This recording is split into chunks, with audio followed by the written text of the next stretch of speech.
he did allude to the Ben Franklin quote, which ended, "A republic if you can keep it." Um, so he basically said, which I personally, my opinion, thought was very effective and very good. He said that you are the ones who will decide, who will make this decision now. It's up to you, meaning the people of the United States. And I thought and he did that well. He delivered that well. So I can't remember everything else, and I don't have the speech in front of me. But it was short. It was about 15 minutes, and he looked tired. He didn't look much better than he did at the debate, except when he was hitting those more emphatic points. But I think it was a good speech. I think he's going to go out. I mean, leaving. Now, this is just my opinion. I'm throwing it in here. Withdrawing from the race was probably. Oh, and he did emphasize also that he had many things he wanted to get done in the last 6 months of the presidency. He enumerated a lot of them. Some of them seemed like he obviously would only be able to get them started, or half accomplished. But all these things he wanted to do, he named things that he's already done, they wanted to continue doing. But I think the things he emphasized were, to me, the thing that stood out was him telling the people of the United States, not pleading with them, not admonishing them, but just telling them, you have the fate of the United States in your hands.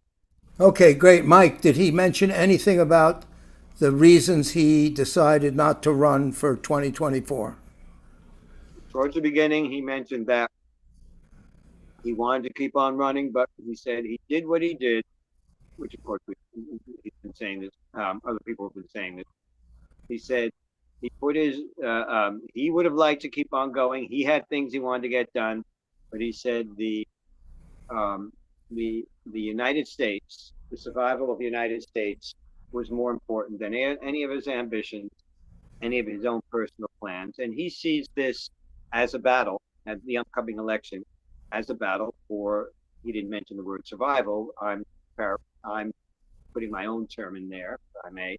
But he seems to be seeing it as a battle for the survival of the United States, of democracy, and the concept of the United States as a democracy and a republic. Okay, but he didn't mention why he didn't want to engage in that battle. I mean, why did he not want to continue? He'd been very belligerent, not belligerent, very insistent that he was going to run. I'm going to run. I'm going to run. Forget about anything anybody else said. I'm going to run. Now, after the attempted assassination, a day or two later, I'm not going to run. So I have some thoughts on that, Ken. I have some thoughts on it. Okay. Well, I think that Biden was waiting back in March for Super Tuesday so that he could judge just what his grassroots support was like. So he was waiting for all those primaries to happen in March. And when they did, it showed him that he had enough grassroots support that he could fight a worthy war. And you can tell that he really felt activated and felt like he was on his game, because the next night he gives the State of the Union address. And he was on fire for that. He was really confident. So I think he's had confidence all this time that he could wage a good war and he could beat Donald Trump. But he's just not witnessing how his debilitation is coming across to everybody else. So why do you think he didn't make a statement as to why he's staying the president, but he's not running for re-election? Why does he need to make a statement about that? Because he spent the entire year earning, getting donations and saying, I'm going to run, I'll beat him, I beat him once, I can beat him again. And he asserted that, and people asked him to step down. Various celebrities and politicians said, nope, no thank you, I'm going to keep running. He made public statements. He said, don't you listen to those people. I'm the one who decides, and I am going to run. It was very all those people, those well thought of people, those big Democratic donors, who the fuck are they to get out there and say the president is too much of an asshole now, 3 months before the election, and say he's not fit to be president? I mean, That's right. what kind of goddamn support was that? Just keep Great. your So goddamn mouth shut. You don't have thank to you. volunteer on this. Great. So why did he just change his mind? That's the question. Well, He didn't he say- obvious. started looking at how debilitated he looks. Go ahead, Jim. Well, first of all, he didn't he make a statement. hold That's on. correct, right? Why would he? Why would Because he? Okay. why would he make a statement? Because he Yeah. wants to. He first of all, we know the polling data changed a little bit in terms of Kamala announcing her candidacy, but in many of the polls, Trump is still ahead by 2 points. But he saw a clear downward uh, support going on about the past 2 months, accelerated by that disastrous debate speech where, that reinforced all the stereotypes of him being too old to do anything. And then he was behind he started to lose all the battleground states were lost in terms of polling. He was down at least 9 points in the state of Pennsylvania, Michigan, Wisconsin, Georgia, Arizona, Nevada, all those states that he took that helped him win the presidency. He saw that he was way down. And then, of course, the other thing that was very telling was that you started to see a big immediate dry up of donations. So they started to get, I think they were getting around 25 to 30% of the amount of money they needed regularly. Those are signs that you have to do something. And if he wants to make a smooth transition to Kamala Harris, which theoretically he did, he's not going to get up there and reinforce all the aspersions by the Republican Party against him. I mean, why would he? Why would he sit there and shoot himself in the foot? And then he made the famous comment by Benjamin Franklin when she was asked by, what's her name? Oh, yeah. A lady asked Dr. Franklin, well, doctor, what have we got, a republic or a monarchy? And his reply was a republic if you can keep it. And, this is what we're dealing with right now. And whether people like it or not, that's how, as far as I'm concerned, everything that the Trump presidency and race is all about is to alter the whole nature of our governmental system, which of course we can critique up and down the wazoo. But I didn't sign up to have some guy who is a goddamn crook from New York City become the monarch of the United States. What are you, crazy? Forget about it. Yeah. Okay.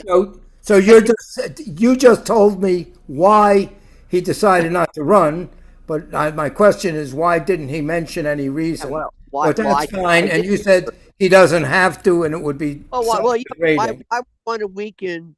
He already knows. Why would he transfer the weakness that he was demonstrating Yeah. to a situation where, look, they were screaming about how when Kamala announced herself, they raised more money in one day than they have Yeah, I understand he did the right thing, but you're saying he's not obligated to say that, the sun is setting on my career. I'm going to finish my term, but it's obviously, all signs are such that we're better off with another candidate than me. I've done the best I can, and now it's time for somebody else to step in. He didn't make any statement like that. Why would he do that? Simply reinforce Republicans. Wait 1 second, Jim. Can I just say one thing? You Go expect ahead, somebody Mike. to say in their speech, I had to step down because the money wasn't coming in anymore. First of all, no one's going to do that from either party, from any candidate. And second of all, what good would it do? And that wasn't what the purpose of his speech was. It wasn't. The purpose of his speech wasn't to explain why he stepped down. The purpose of his speech was to invigorate Americans as to what the stakes were coming up. He gave his support to Kamala Harris, and he said that she's fully capable of running the country and being a good leader. And he said, basically, he said in so many words, this is a stark and clear choice that you're faced with. And I thought it was, he basically gave people a moment of simple, not simplistic, but simple clarity. You have it. This is your choice. Do you want the United States to continue? He did mention by that, that the principles Yeah, upon. yeah. He's been saying that for quite a while. He did mention that the principles. If you give it over to Trump, it's Ken, the Ken, end of the Ken, United Ken, States. let I've me heard finish. that over and Let over me and finish over and the over sentence again. before you. That's been the campaign they've been running for the last 4 months. Ken, let me finish the sentence before you Go comment. ahead. He did make a point that about the principles that the United States was formed and was designed for, and that we haven't achieved them, all of them yet. Basically, Right. that it's a work in progress. But he said, but if you want to, the choice we're faced with is, do we throw out not only the achieving of those goals of being the country that we set out to be, but to actually throw out everything we have achieved up until then. Okay, okay. It's good. Motivational speech. Very It was good. It's not, standard. That's not just good. motivational, not just motivational, Ken. It's You right have to, off the shelf. God bless America. Okay, it, let's go to Alex. Go ahead, Alex. Yeah, well, first, just before we go on to the thing I want to do on Bangladesh, the riots in Bangladesh, how it's turning into like a dictatorship. I just want to remind people something Biden's former boss, Barack Obama, said about him that I think kind of explains how he wound up here. Is the quote is, "Don't underestimate Joe's ability to fuck things up." So he said that. That's confirmed that well, he said he that about his well former vice president. he didn't fuck up this time. Oh well, the whole year's. I mean, is you can argue is the last year has been that he should have left. Alex, Yeah, he didn't long fuck time. up. That he should have. Fuck up in the last few days. He did Right. what the Democrats feel, what the party This feels. is all the talk about democracy, though, is to also to get people to forget that the Kamala Harris has not been well, except but she got elected, in 2020, but as Biden's vice president, they were voting for him, not for her, and we haven't had, because we went through with the Democratic primary with Biden and the Democrats doing everything they can to keep anybody else from challenging him. That we haven't had. She hasn't been, she's been selected by the party bosses. This is like something out of, the 1952 Yeah. Democratic you National Convention. Could you please clarify that the news media is saying she's already accomplished enough electoral votes to be appointed the candidate? It's over. That's what I'm hearing on the media. But the convention, it's anything can happen at the convention. But they're saying no, she's already got it wrapped up. How could that have happened? But I mean, who got confirmed? Biden basically gives her his delegates, I think. He gave his delegates. He can do That's that, obviously what they're going to do, but and that's it. There's no need to have a convention. No. Anything can happen up until the convention and at the convention, but she has delegates committed to her. The ones that he got, he basically gave to her. But that doesn't mean that somebody can come up at the convention and say, "No, I think I'm the better candidate" or something like that. Nothing is signed, sealed, and delivered until the convention, which is why also, and I'm going to throw this into the mix and then shut up, but why also this ridiculous, inane, and infantile, and hopefully it'll open people's eyes, this idea that Trump and a lot of the maggots, as I now call the maggots, That's funny. Trump and the maggots are now saying that they should be paid back in cash financially because of Biden dropping out, because of the money they spent gearing the campaign to fight Biden, to oppose Biden, which is of course insane. And they're saying some of the less, shall we say, the people with above a 30 IQ actually change that to say, well, these delegates were committed to Biden. Actually, they were committed to the Biden-Harris ticket, regardless of what what their own personal feelings were. Oh, Uh, okay, all right. Let's go to Jim, and I'll be right back. Go ahead, Jim. Well, who cares what the Republican maggots have to say about this stuff? I mean, of course they're going to want to disparage this transition, but let's keep in mind this is not over. The fat baby doesn't sing until it's over. I mean, this is going to be one hell of a hard race, and there's no guarantee she's going to win it. Uh, but sit there and like say, well, they were dumb to, why would again? I go back to why would Biden sit there and try to commit uh, political seppuku in front of the nation tonight or anytime uh, in terms of why he made this decision? Because anybody who looks carefully at the political reportage for the past couple of months knows goddamn well why he made this decision. Uh, and so, let's see what happens going forward. Now, the question of it's sort of amusing to hear that they were trying to sue the Democratic part of the. Who are they going to sue to get the money back? That sort of amused the hell out of me. Um, already, the social media supporting Trump is attacking Vance's wife for being South Asian. I think she comes from a Sikh background. Already they're making racist attacks on his wife, which gives you a good idea about where those guys are coming from. Now, I'm sort of curious what people think would be a vice presidential pick for Kamala Harris. I mean, I said maybe she'll prick Gretchen. What's her name? The woman from Michigan, Gretchen Whitmer. Is that her name? The governor.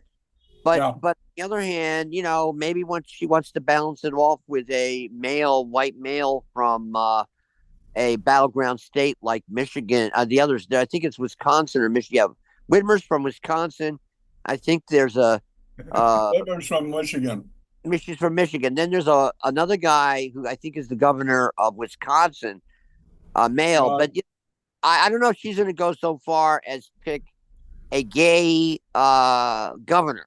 That I think there was her name put out. That'd be interesting too. You never know how ballsy she's going to get. But I know that Trump would get his ass kicked in a debate by her. Kamala would just clean his ass up. And I don't see how Trump is going to agree to something like that. It's hard. It's hard for Trump to ever win. He doesn't know how to debate. All he does is flare off this way or that way with a bunch of verbiage. So he has no ability to debate at all. It's a foreign concept to him. Yeah, he falls back on the talking points that he knows. If you study the consistency in the Republican polling, he just falls back to immigration. That's way up there. He falls back to law and order. That's way up there. He'll fall back to blame Iran. That's way up there. He just falls back to what he knows his base thinks. And you still got to attract independents. That's going to be a big challenge for Kamala. And so that's a challenge for Trump too. But, I got to say that they made a smart move putting her as the front runner. At least now it seems like a smart move this week. We'll see what happens next week. Who knows? There's no way to avoid her going to the top. You can't go around her. You're going to get cries of racism Right. and sexism and everything else. So she's at the top. Right. There's no way to get around her. She's got to malfunction some fashion for her not to be the nominee. Right. Absolutely. I mean, we were talking about this 2 weeks ago, and Kamala, that this option came up, and precisely along the lines you're saying, Steve. I mean, I couldn't see the Democratic Party alienating one of its base areas of support, the African American community. I mean, it doesn't make sense. Why would they diss her and go along with that? Because that's alienating the key voting bloc that they have in the election. And especially seeing that blacks seem to be one of the happy areas for Trump, that he is getting more support from blacks lately. So definitely don't want to offend them and drive them away. Yeah. He's getting. Yeah. I have to say, I don't know how much. I mean, that may be a great deal of bullshit as to how much support he's getting from African Americans. But as far as the vice president pick, I allegedly, and again, I don't know if this is true, but what the bulk of the articles that I've read, most of the articles are saying that the two front runners for the VP position are Mark Kelly and Josh Shapiro. Personally, I think Mark Kelly would be the better choice, not least because he's got a Democratic governor. So if that means a Democratic governor would appoint a Democrat to replace him, and they'd have plenty of time to build that person up once they get into that position. Also, that Mark Kelly is kind of non-ethnic. Yes, his wife is Jewish, but and Kamala's husband is Jewish, and that's why I don't know if Josh Shapiro. I mean, this. Let's face it, this country has proven itself as still having a lot of racism, and I don't know if you and sexism. So if you start loading up a ticket as two women or a lot of Jewish influence, or an African American also as VP, I don't know. I don't know how much latent racism there is among the swing voters. So Mark Kelly seems to be, and also the fact is Mark Kelly also was an astronaut who made three trips on the space shuttle. He's got a military background, and he stood by his wife after she got shot, and a bit more seriously damaged than Trump did. And he stood by her all this time. So he's, as far as, the visuals go, he looks like he would be a good candidate. But the only thing that I've heard is that he and Shapiro seem to be the two front runners to the VP bid. I don't know if that's true. That's what the media seems to be, from at least most of what I've seen, seem to feel that those two are the front runners. I would say that Kelly's the smarter choice because, too. even though Shapiro sounds like an amazing political person, he's gay. And let's be blunt. I mean, that's not exactly, there's lots of areas of the United States public opinion, particularly in the independents. I mean, we've moved a lot from Stonewall. There's no doubt about it. But with a race with a race with 1 or 2 points, Kelly would be a better choice, at least as far as I'm concerned, politically. Yeah. See, I didn't know Shapiro was gay. Yeah, I know Buttigieg is, but I didn't know Shapiro was. Well, it doesn't matter. I mean, I think overall I agree with you that Kelly is pragmatically and both strategically and tactically is the better choice. But we'll see what happens. I mean, she and her team have got to make the decision based on their evaluation. So. Okay. Good. All right. It's enough about the disgusting politics in the U.S. Let's go, Alexander. Tell us about the disgusting politics in Bangladesh. Mass slaughter. Real okay. So I'm gonna play this clip from Amy, Democracy Now! On this. This is the best clip I found, and most recent again because this is from yesterday. So there have been protests against the prime minister. Well, she'll explain what about. But the upshot is that between 150 and 200, in fact, again, the protesters themselves claims the number of dead is several times, even 200, which could be possible because they actually have a history of just literally disappearing people. Before we proceed, I got to intervene here. Anybody taking a look at what's on the screen now, which eye is the troubled eye? Is it her right eye or her left eye? I think it's the right eye. I don't know. Right eye. It's the right eye. Okay. The Continue. left eye is normal. She has a thyroid disease. I mean, I know that going back to the early 90s.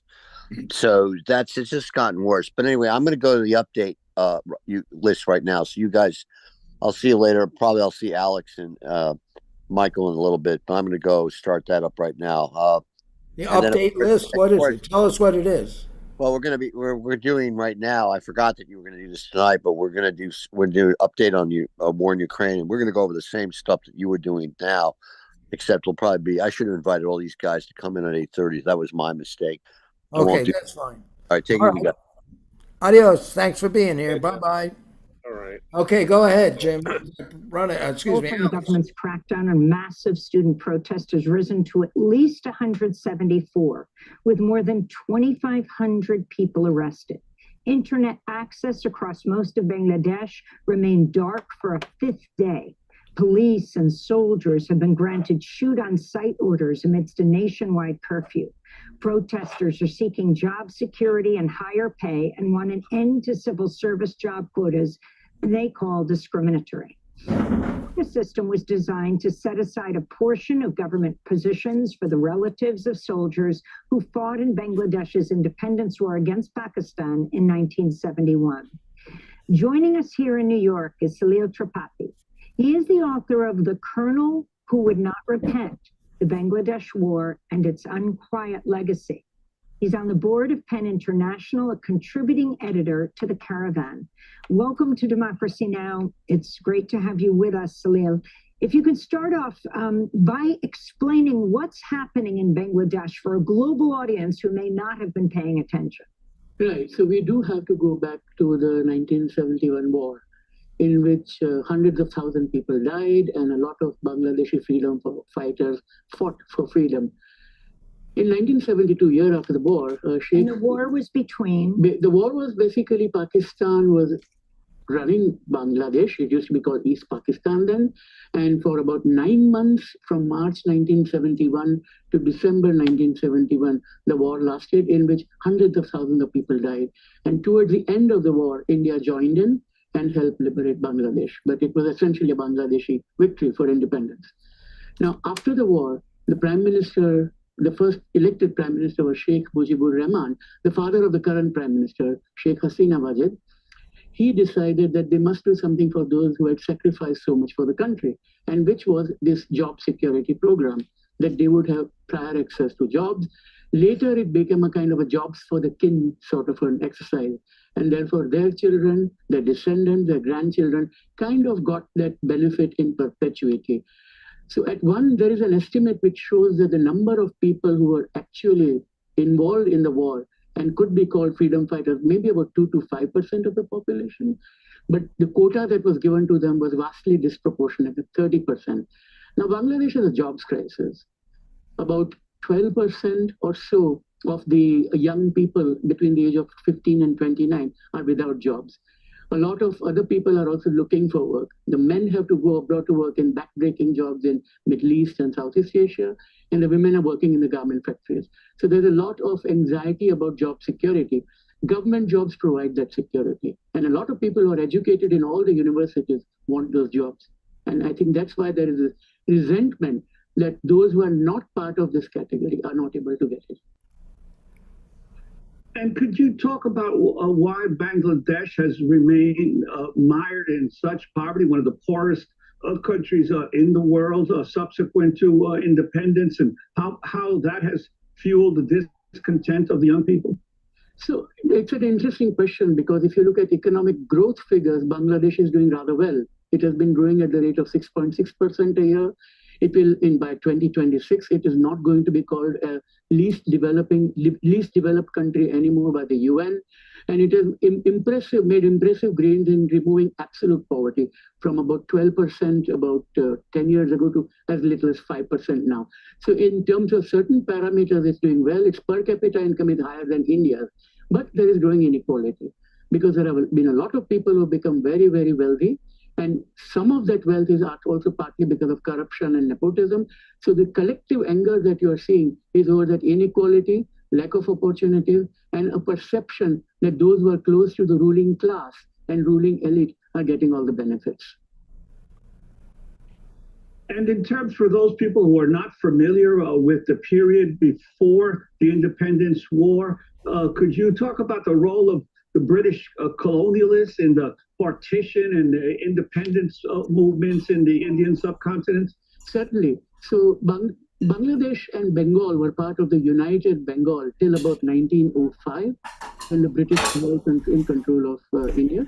In 1905, the province was divided into two halves, a Muslim part and a Hindu part, and that lasted till 1911. But between 1911 and 1947, which is when the partition occurred, a lot of religious divide continued to exist and prevail and became more significant. And in that process, you found a communalization of the politics there, and the British had the policy of divide and rule, and they were succeeding. One of the pivotal elements that happened was during the Second World War, when Winston Churchill was the Prime Minister in England. He decided to divert crops that would have come and stayed in and come to India to other parts to feed the troops who were in Southeast Asia. And that created an artificial famine. Amartya Sen has written extensively about it. Madhushri Mukherjee has written extensively about it. Her book is actually called Churchill's Secret War. And close to 2 or 3 million people died. It's an extremely dire situation. Satyajit Ray has made an amazing film about it called Ashani Shanket.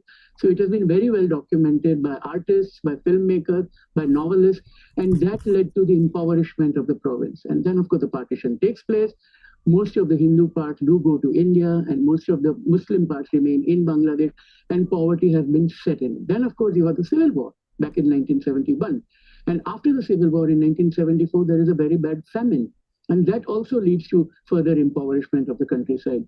So there has been a series of setbacks, and also because of its delta, like the situation with the Bay of Bengal and the cyclones, it's a very fertile land, but also the parts which are closer to the water have become almost uninhabitable. I want to ask you about the Prime Minister, Salil. On Monday, the Bangladeshi Prime Minister, Sheikh Hasina, defended her deployment of the military to the streets, blaming the main opposition, Bangladesh Nationalist Party, or BNP, for instigating the violence. This is what she said. BNP is instigating it. My question is, they are doing so many things. Who is patronizing them? Can you find who they are getting the financial help from?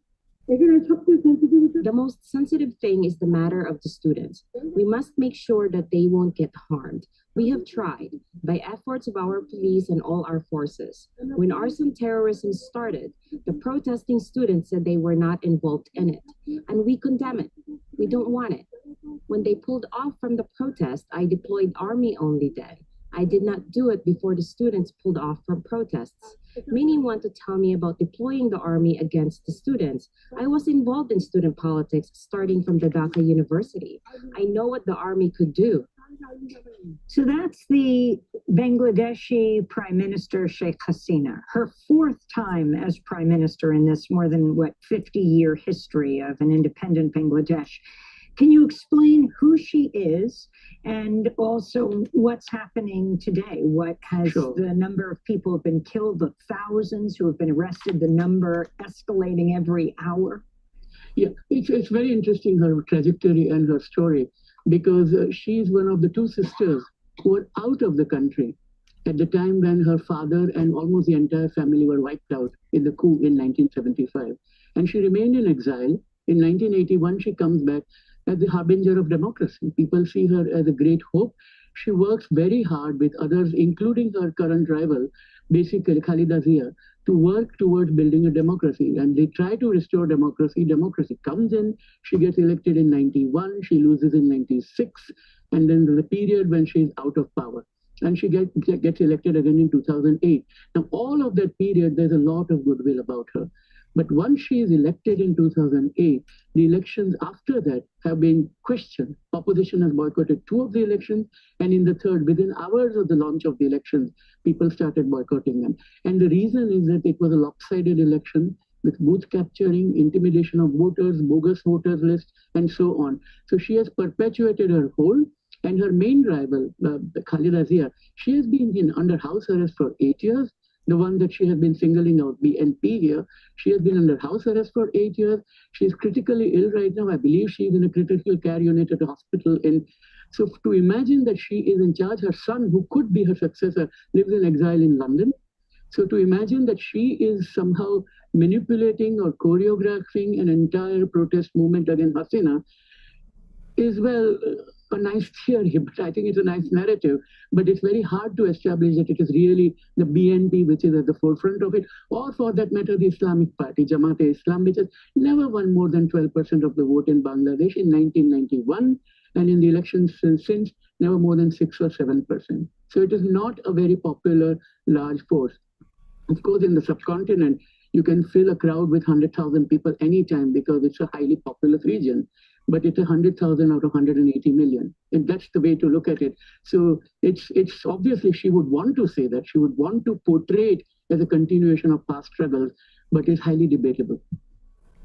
I wanted to ask you also about how the prime minister is seen by other major powers in the region, specifically India and the U.S. Is she seen mostly as a useful ally in a predominantly Muslim country? Absolutely. And she has played that to her advantage. She has signed, there was a story on Voice of America some years ago. I mean, I was doing some research around it, which showed that she said she will stand shoulder to shoulder against the war, in the war on terror. And she has very close ties with Prime Minister Narendra Modi in India, where also she says that she's going to make sure that the ties remain close. And again, she has given certain concessions to India, which have made India incredibly unpopular today in Bangladesh. And that deals with trade corridors and things like that. But those ties, she has a great ally in Narendra Modi, and she has the tacit support of the US administration. Where do you see this all headed right now? Very good question. I mean, prediction is always hard, particularly about the future. But more seriously, I think there are two options. One is that she's going to dig her heels and stay where she is and hope that this passes. And I think it can pass, and she can probably, I'm not trying to say that she can redeem herself, it's for Bangladeshis to decide, but she has to focus again on the vulnerable, on the poor, and try to see and operate in a fair and transparent manner. Whether she's capable of doing that is a different question also. The other scenario that people talk about, but it's only a talk, is some kind of a military intervention, which I hope not, because nobody in Bangladesh really likes military rule, and nobody who cares for democracy would like it either. What can happen is what did happen between 2006 and 2008, which was a period when the military supported what was called a caretaker government.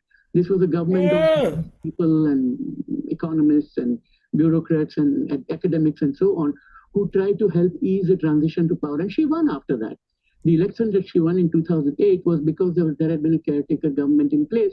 Bangladesh's constitution allowed that, but she abrogated that part of the constitution, which is why that concept has gone. But those are the kind of things that can happen. And maybe from these highly patriotic and spirited student demonstrators, we'll see a new form of leadership emerge. Okay, hey, Mike, good. You killed it just at the right time. So what's your comments about it? What do you think? Bangladesh has always Go ahead, Mike. had a problem. Can you hear me? Yeah. Yeah. Okay. Has been having problems. I have to take one issue with when he was describing the history, and he said the British Prime Minister, obviously Winston Churchill, took the reason for the famine, he was saying, was he took the crops and gave them to the troops that were fighting in Southeast Asia. And I said, most of whom at that time were Indian and Bengali troops.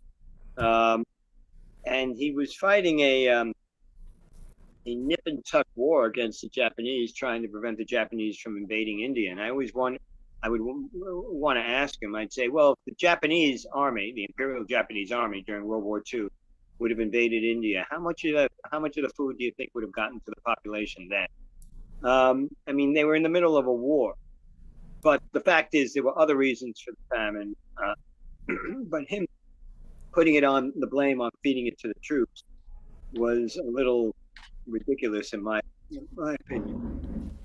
Actually, the Japanese did invade India from Burma, and it was one of the worst mistakes they made during that war. And I think they lost something like 70,000 men. Well, Go ahead. It was the greatest, one of the greatest victories on the part of the British Indian Army. Only because the Japanese destroyed themselves. Well, they didn't just destroy themselves. They didn't. I mean, in other words, you have to give credit to William Slim, who was one of the most brilliant of all time. What did he do? Because at Impal and Kohima, he developed the idea of airdropping supplies en masse, which had not been done in that theater before. And he was able to maintain the strength of the defense against Japanese forces And basically, yeah, the Japanese made a mistake by going that far, but Terrible mistake. the mistake was extremely exacerbated by Indian and Bengali troops predominantly. There were British troops I there, see. but most of them who fought the Japanese extremely well, and did an extremely good job. And Bill Slim was a brilliant general, and he also knew the value of the Indian troops, which some other people in the British High Command, maybe could have been out of racism or whatever, they were more skeptical about, but Slim wasn't, and they won an amazing victory. But the fact is, yeah, that was so stupid. It was even worse than the attack the Japanese made in A2 in Kiska in the Alaskan Aleutian Islands.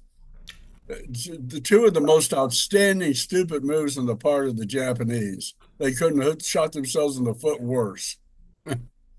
believe me, they tried. They did. They made, but from the Japanese point of view, remember they were by 1944, except in Southeast Asia, they were everywhere else. They were fighting a defensive. They were just looking to. I mean, I think the more astute of them saw the handwriting on the wall, and that's why you got things like the Battle of Leyte Gulf and what happened in the Mariana. I mean, after the Marianas, the Japanese force was fighting a losing battle in the Pacific, in the Central and South Pacific theaters. But they still thought in East Asia. Well, that was the Army, not the Navy, in that respect, and they still thought they were going to go invade India. Yeah, I agree. It was a dumb idea. The absolute worst mistake they made during that war was the Indian invasion, I think. Yeah, and it fell right into a British Indian Army trap. Yeah. And after that was the end. As a matter of fact, there was a theory when people were talking about the whole bridge on the River Kwai thing, on why in actuality, they weren't trying to blow up or completely destroy the Burma Railway. It's because the Allies, the British and Indian forces, said we're going to be able to use those on the way back, and they did. Right. Cool. Yeah. So the Japanese should have moved on Midway as part of the attack on Pearl Harbor. If we had to prosecute this war from California, it might have been a much, much different outcome than what we have, thanks to having Hawaii and then easier access to Australia and New Zealand. Hawaii would have been a really difficult thing. I mean, invading and taking Hawaii would have been amazingly difficult for the Japanese. We have a friend who's come on, I think he's come on Going Viral, Ted Cook, who's a Japanese historian, and he's looked at the actual Japanese planning documents for Pearl Harbor. And they thought about, sending, having an army invasion as part of it. But the army didn't want to give them the troops. They thought they wanted to do their own war in China, and they'd much rather go to Singapore. Then what was the Midway invasion about to ultimately? Did they have no army detachments that are going to be a part of that? Had a small force, 4,000, something like that. Very small force. That probably would have been beat by the Marines if they had landed, but that's another story. My point, it would have been nice for them to have Hawaii instead of having an unsinkable aircraft carrier like it was for us. That's my point. I'm done. Yeah, for the Japanese, the army would have had to make a major commitment. They were all tied up in China. They were very China focused, and at that time, and what was the subsequent invasion about that of Midway? What was the point of doing it then? Even well, supposedly, I mean, in other words, other than make a great mistake again. Well, they intended to defeat to demolish the rest of the U.S. fleet, the carriers, which they failed to get at Pearl Harbor, and to demolish the carriers. Unfortunately, it went the opposite way. Fortunately for us, unfortunately for the Japanese. We got 4 carriers of theirs, didn't we? We sank Yeah. 4 of them. Yeah. We sank 4 carriers and we lost 1. Yeah. And They were devastated by those losses. it was, it's commonly believed that the Japanese never fully recovered from Midway. That was another major victory for the Allies, for the Americans. Right. Yeah. Turning point of the Pacific War. Yeah. And the That and the Japanese. Coral Sea. Well, Go ahead. Sorry. Coral Sea wasn't, I mean, you might say it was a turning point, but it wasn't nearly as pivotal as Midway. And it was at that point on, and the more prescient people in the Japanese high command would have realized that they were predominantly fighting a defensive war. And they did. I think that Midway was basically, Yamamoto's famous quote, which is not necessarily The sleeping giant. Oh no, that he said we can run rampant for 6 months and then that's it. And sure enough, 6 months later came Midway, and that was it. From then on, the Americans and Australians were on the offensive in the Pacific, and that was handled. The Central Pacific War was handled brilliantly by Nimitz, as was Midway, and the British. The British didn't take the offensive. I mean, the offensive really didn't go full blast until 44. Let's put it that way. Both in the Pacific and in East Asia, the Allied offensive, because the emphasis was on winning the war in Europe. But once 44 came, and you had things like Impal and Kohima, and you had of course, Leyte Gulf. Prior to that, the Marianas, which really was the end of the Japanese. Pretty much, they were the beginning of the end of the Japanese Navy. It was, once that got full blast, it was a done deal. And then it was all about, in my opinion, for those in the Japanese high command who could see clearly, it was more of a delaying action, hoping for a non-unconditional or a conditional surrender, or maybe a negotiated peace. And then, of course, they had to, the Soviet Union was gearing up once the war in Europe was over, started gearing up. But by that time the war was the end of the war was pretty much knocked out. So yeah, Burma had been retaken by then. Yeah, Burma was retaken. It was, and by the way, after Imphal and Kohima, the British and again, I can't overemphasize the brilliant ability of the Indian forces under General Slim. Predominantly, I mean, there were British troops there. They were East African, but the predominant, the majority of the forces on the offensive were either Indian, African, or Indian, Bengali, African forces that did an incredible job, and they just swept through the Japanese. So it was, it was pretty much game over. But anyway, I don't know. We got into this. Yeah. We got into a military. Churchill, Mike. That's how we got. We did. That was fun. Yeah. Well, I mean, you give Alex and me and Jim a chance, and we'll, throw out any military history red meat, and we'll go for it. Well, add me to your list. I love that stuff too, and done a lot of research there also. So I love to join your conversation. If Ken will send us your email, we can. Yeah, we have a thing on Saturday. In fact, that's on the Eastern Front that you might enjoy, Steve. And we have a group, there's obviously the New York Military Affairs Symposium, which isn't doing that much, but there's a group that does. Yeah, Steve, I think you're on the other coast, so you won't be able to physically.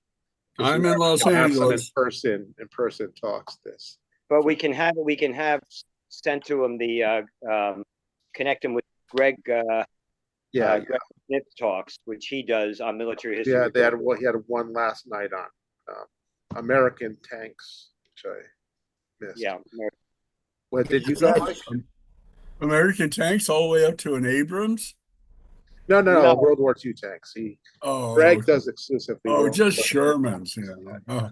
Well, Pershings too. We discussed. All right. it. And, Alex, if you look into the chat, you'll see my email there. It's sckaiser@pacbell.net. Wait, say that again. SC as in cat, SC Kaiser, KAISER, @pacbell, PACBELL. Oh, Pacbell. Okay. SC Kaiser at pacbell.net. Yeah. Well, open the chat. It's typed in there. I don't know if you can see it, just to confirm you got it. and Alex, send him the link to Greg's group. Yeah. Well, All right, Ken, I think. Okay, I got it. Yeah. I'd like to point out that go to Jim's. I think Mike and I want to join Jim's. So let's. Okay, you two guys want to split over and talk about Ukraine. That's fine. All right, so let's wrap this up. And wait, before you do, Alex, please send me the email. Forward me the email for that, because Jim's not sending me the emails. Okay. Yeah. But he's not. okay, I want to play something as we're going out. Thank everybody for watching, and we're going to play this as we end this going viral video, and you can just stop watching anytime you want.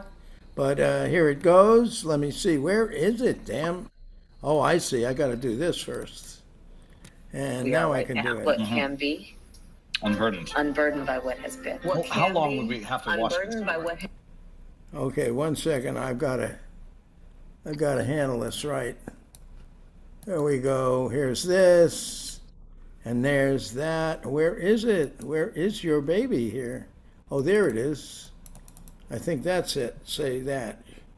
Share. And here we go. You can see it. There we go. Okay, great.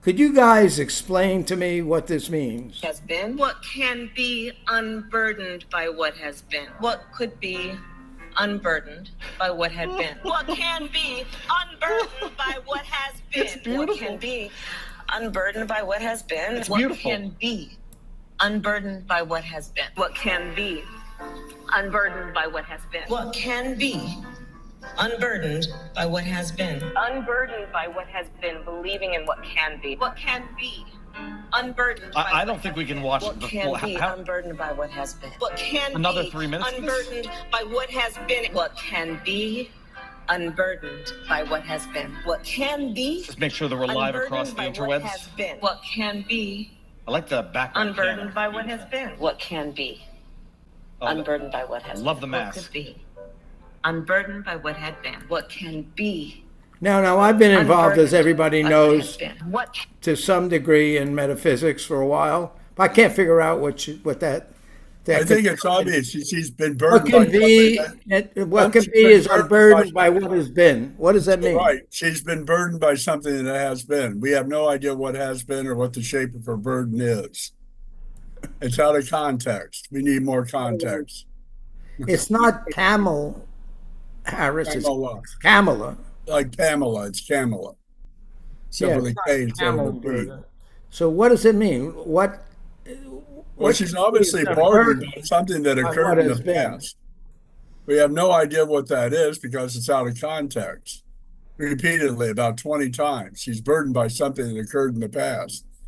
Poor child. I'm sorry she's so burdened.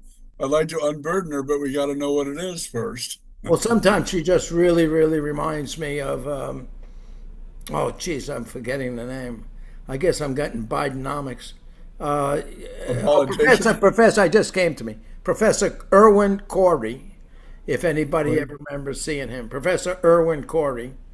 I'll get a clip of him maybe for next time. What, did he teach you at NYCC or what? No. He was a television celebrity. Oh, He could get up and talk. He was a professor of unconventional conviction of successful remetation of complex irritation and articulation. And He just was a like that, he comedian. would talk like that. Sounds like he's saying something, but Not saying anything really at not all. saying it. And basically, all she was saying is we Yes? shouldn't be burdened by things in the past, and we should look forward. That's All right, basically- that sounds good. But That Stephen's sounds right. like a good one. What can be is unburdened by what's happened in the past.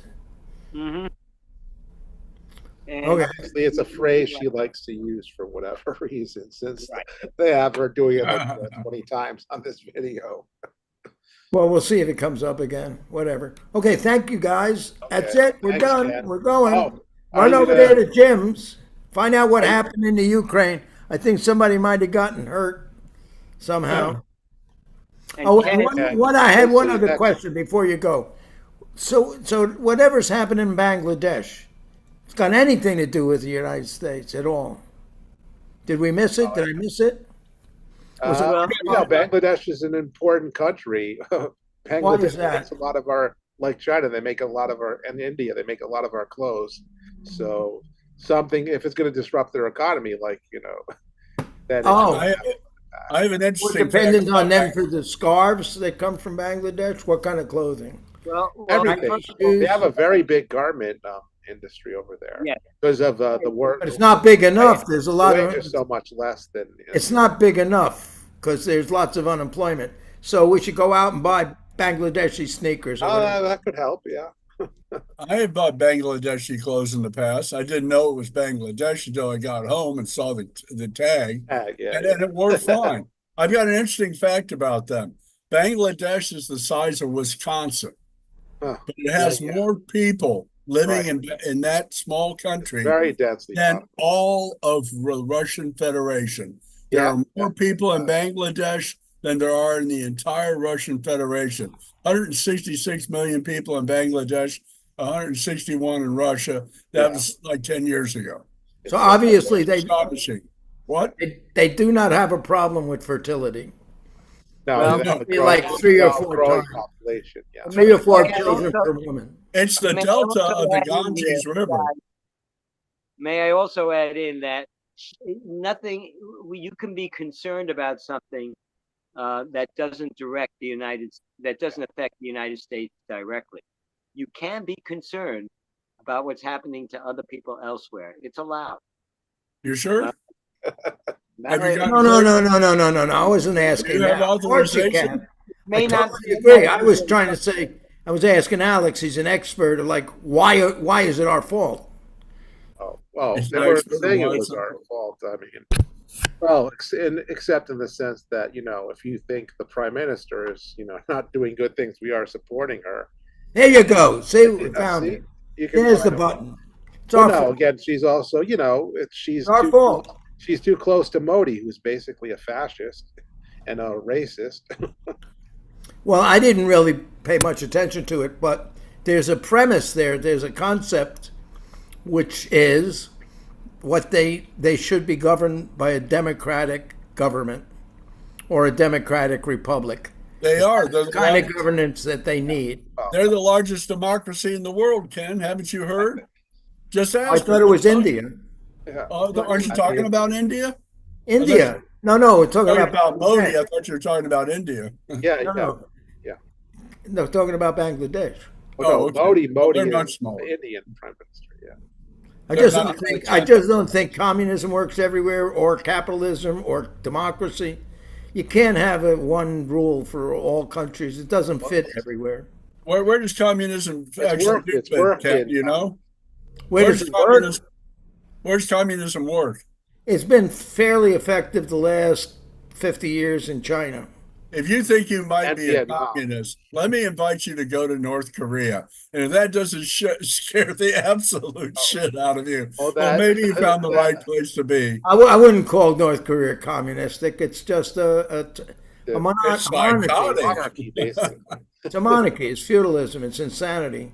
It's And actually, if you were in the 60s, North Korea was doing better than South Korea in terms of the economy when they had the support of the Soviet Union. So, Oh, there you go. So that and they had a lot. South Korea had all our support and support of Japan, the capital. having of the spent world. a But certain their- amount, limited their time economy in was better.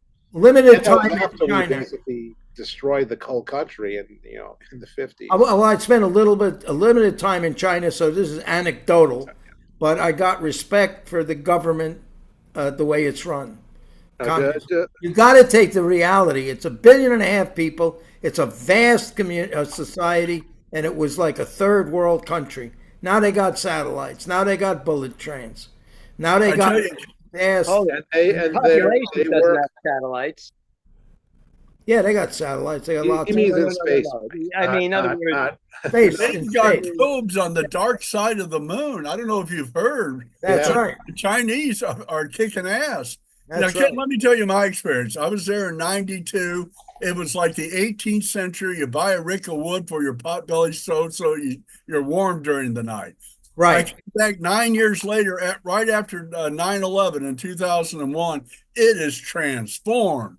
They skipped the 20th century. They went from the 19th century to the 20th. I'm serious. It's absolutely true. It's absolutely true. Beijing is They a went from world-class paper currency to telephones, no credit card. I'm gonna go join Jim's thing. So So I you know, you do different the strokes for different folks. Alex, forward me the email and Don't have Ken, Jim I to would say send. something to you. Okay, guys. Wait, That's enough till next week. Bye bye. Later. Hold it. Ken, What? Friday is Free Fridays on the USS Intrepid. If you want to go, Friday from 5 to 9. And they have an astronomy night and they have a free screening of the movie First Man. If you want to go, let me know. Okay. Bye bye. I'll talk to you later. Bye bye. Ken, are you back in New York now? Yeah, I'm still in New York. Yeah. Oh, look, okay. look behind me. See? I That's know. a Brooklyn Bridge. I can see it there. I forgot that you went there, but have Hello, you guys. fun. Okay. Bye All bye. right. See you soon. Bye. Take care.